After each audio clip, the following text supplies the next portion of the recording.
You're watching The Ready Writer, a show where I get to speak to writers of all different genres, mediums, and experiences. The Ready Writer. Are you ready?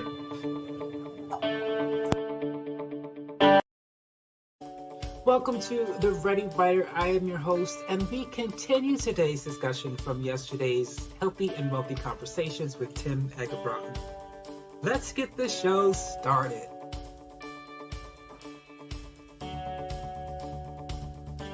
I asked him why he chose to write this book, Find Your Beat, and also to share his publishing journey with us. When I started in law enforcement, an old sergeant said, you should start journaling right away because you're going to experience events that you can't even make up, that are stranger than fiction. And so I did. I started journaling. And then, of course, that, like any habit, that kind of went by the wayside, and then it would get picked up again. But I kept each one of my pocket notebooks, and throughout my whole 28 or 25 years here in Minnesota. And when I go back and I look at those notebooks, it might just be a date and a name, date of birth, and maybe an address or something, and it'll trigger memories. And so when I retired, I began writing stories just to document them. I have two grandsons, and so my first grandson, when he was born, his parents, my son and his wife, are avid readers, and they read to the kids. And so I thought, well, how awesome would that be to continue my mother's legacy of I am, I can, I will, that attitude of positivity, and then couple that with my experiences and how attitude helped me through life, and then pass that on to another generation of like my family, and then bigger than that, people that I'll never even meet. How can I do that? And so I started writing stories, and those, like I said, those first stories were horrible. They read like a police report, and they were just not fun. And so when I started finding my voice as I was writing over the last 6.5, 7 years, the stories began to come alive more. And I got a writing coach, and throughout the whole process, there was a fear of being too open, talking about my issues with alcohol, and talking about some of the challenges I faced. And I thought, I don't want to get too far open out there. But luckily, I had people in my corner that would say, you know what, Tim, you need to be open about this and vulnerable. And so I did. So I started writing, and I sent all my stories to my writing coach, and he started digesting them and moving them around a little bit. And so it flowed nicer for the book. When he sent me back the first few chapters, it sat in my inbox for like 4 days. I was scared to death. I thought, this is stupid. Who am I? I am not an author. I have nothing to say on this topic, and I'm not an expert. And I was just scared to death. And my wife was like, "What's wrong?" I mean, this is a guy that would kick down doors and go in and like face danger face to face. And but this, being open and honest and vulnerable, scared the life out of me. And so I finally opened my email, read my first few stories that, after they had been, modified just a little bit in as far as like structure. And I was like, dang, this is pretty good. And then I finished the book and worked with my coach. I found a publisher. I had no idea. Like when my book coach said, what's your table of contents? And I said, I don't even know what a table of contents is. What are you talking about? And so, I literally knew nothing. So again, I relied on people that do know. And I'm part of a group called the National Speakers Association, professional speakers, and many of them are authors. So I leaned heavily into them, and I said, give me some guidance here. And interviewed a couple publishers, and landed with one, and Kirkhouse Publishing, and Ann Obbitz is her name. And Ann is amazing to work with, and we did kind of a hybrid, I guess, and I still don't even know all the terms.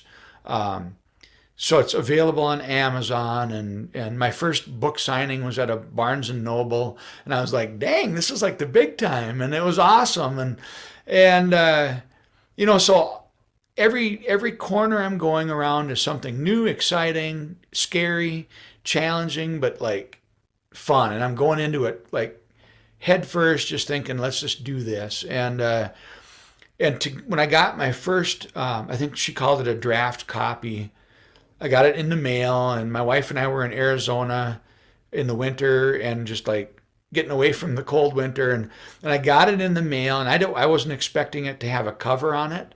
I thought it was just going to be the pages, and it had my cover. And my parents have both been deceased for about 8 years, but my first reaction when I saw that cover and held it in my hand in my book, my first reaction, I reached for my cell phone, and I was going to call my dad to let him know. And like I said, he's been gone for about 7 years, but it was emotional, and it was like, holy smokes, it's real, it's out there, and it was still scary. But then 3 days after it was available to the public, I got a message from a police chief, actually from a pretty big agency, and he just said, "Brother, thank you. I needed this."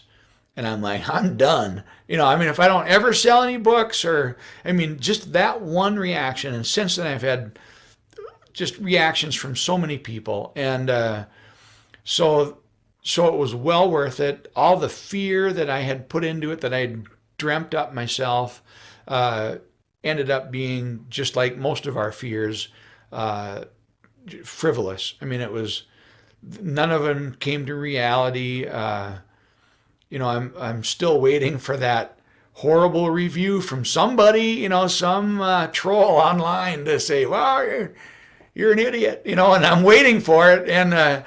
But I'm pretty sure now I can handle that with, woo, there we go. I got that out of my system. But it hasn't happened yet, and so far so good. But it's a beautiful process. And again, for your listeners, if you've published 100 books, or you're 87 years old and you're thinking you may have a book in you, get after it.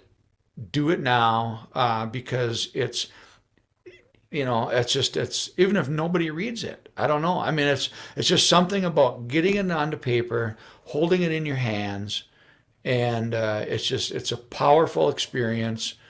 And I'm looking forward to my next book. I have a lot of stories ended up on the cutting room floor, and I think I'm going to try to tackle a children's book for the next one. And just excited about the whole process. This writers community has been amazing, very collaborative. I thought it was going to be a little more edgy and competitive and cutthroat, but it's not. It's a beautiful community, and I'm honored to be a part of it.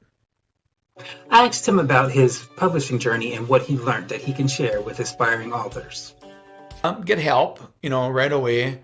And whether that's, it doesn't have to be hired help, but get some help from people that have been there and done that. Because trying to reinvent it and trying to learn it all yourself is a lot, because there's so many moving parts to the publishing piece of it.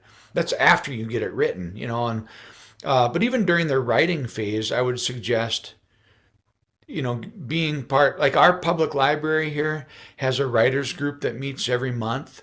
And so get together with other people that are, some may have already published a book, and then start like sharing those stories. Because that's the biggest step, in my opinion, is like, okay, I've written a story, this is going to be part of a book or not, or whatever.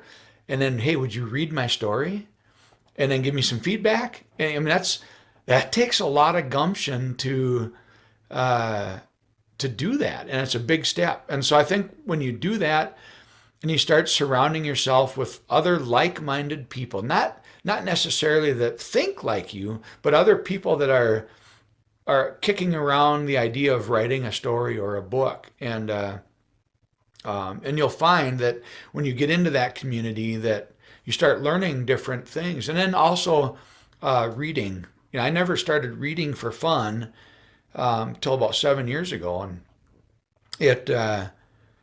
it like changed my world, to read and go on these journeys. I mean, I read for work all the time, and I didn't like it, and it was so. But reading for fun now, and reading to educate and to teach myself has been profound. And so, biggest thing, community. If you have the financial resources, I would suggest investing in a coach, a professional writing coach, if you've never done it before. And then the editing is a big piece of it too, whether it's editing software or getting another set of eyes to look at it and to go through the whole thing. And it's probably going to cost you some money too, but it's well worth the investment to get a good quality product out there. Last question I asked him was if he had the opportunity to have lunch with two people, one a musician and one an author, whether they be dead or alive, who would they be and why? Ay. Are they buying or am I buying? They're buying. Okay, good. If they're buying, let's see. A musician, man. You know what? I'd have to have lunch with. I am gonna go with Jimmy Buffett. I've been on a Jimmy Buffett kick, and just his attitude of optimism and the beach and just like that. I don't want to say carefree attitude because he did have cares, but I would say I'd have lunch with Jimmy Buffett and we'd talk about music and just his whole chill attitude. And authors, I don't know a lot of authors. I don't know a lot about authors, but one author that really got me thinking deep was Viktor Frankl and Man's Search for Meaning. And I would love to have lunch with Viktor Frankl because his whole idea was that outside people they can't change your attitude. They can't change who you are. You have control over that all the time, no matter what your circumstances are. And he was in a Nazi concentration camp, and he still had that mindset that the guards couldn't take away his pride and how he felt about himself. And that would be my author, Dr. Viktor Frankl. That is all the time we have for you today on The Ready Writer. I would like to thank our guest, Tim Eggebraaten, and of course you, the audience. As always, thank you so much for watching. Have a great day.